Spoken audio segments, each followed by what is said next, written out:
তো এর আগেও আমি অনেক স্ক্যান্ডাল শুনেছি আমরা, তো আমার তো আমি নাই বলবো আমার। আর ওইগুলো হয়তো তাদের ওয়াইফরা বলেননি, বা এতটা হয়তো ছড়ানোর আগেই হয়তো বা অনেক ঘটনা তিনি ঘটিয়ে দিয়েছেন, যেটার কারণে এই ঘটনাগুলো আর ছড়ায়নি। আমি দুইবারই কিন্তু এই ঘটনাগুলোয় আমি অনেক কিছু কিন্তু আমার ধারে নিয়েছি, আমার উপর দিয়ে দোষ চেপে গেছে, আমি কিন্তু চুপ করে বসেছিলাম, তাদের বিরুদ্ধে কখনো কিছু বলতে চাইনি, আজও বলছি না।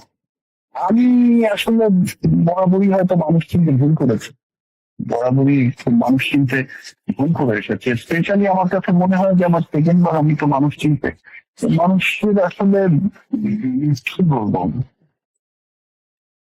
মানুষের অ্যাকচুয়ালি বাহিরের রূপ দেখে বা বাহিরের বাহ্যিক একটা আচরণ দেখে সে মানুষকে এখন আর জাজ করাটা খুবই মুশকিল।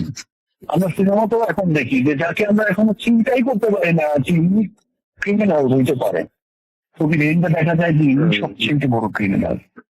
যেটুকু জীবন আমি নষ্ট করেছি বা আমার পরিবারকে অসম্মানিত হয়েছে আমার কারণে, আমার ফ্যান্স অসম্মানিত হয়েছে, আমার যে কোটি মানুষ, দেশ বিদেশের মানুষগুলো কিন্তু অসম্মানিত হয়েছে আমার কারণে বা আমার মূর্খতার কারণে, ভুলের কারণে। এবার আমি তো তাদের কাছে বলে বুঝাইতে পারি নাই যে এখানে আমার দোষ কতটুকু বা কি, এটা তো আর কিভাবে বোঝাবো।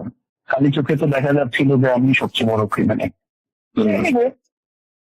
এই কথাগুলো আমি বলতে চাই না, ওই কথাগুলো বললেও আমার কাছে বলতে আমার নিজের কাছেই আমি খুব লজ্জিত মনে করবো, খুব অত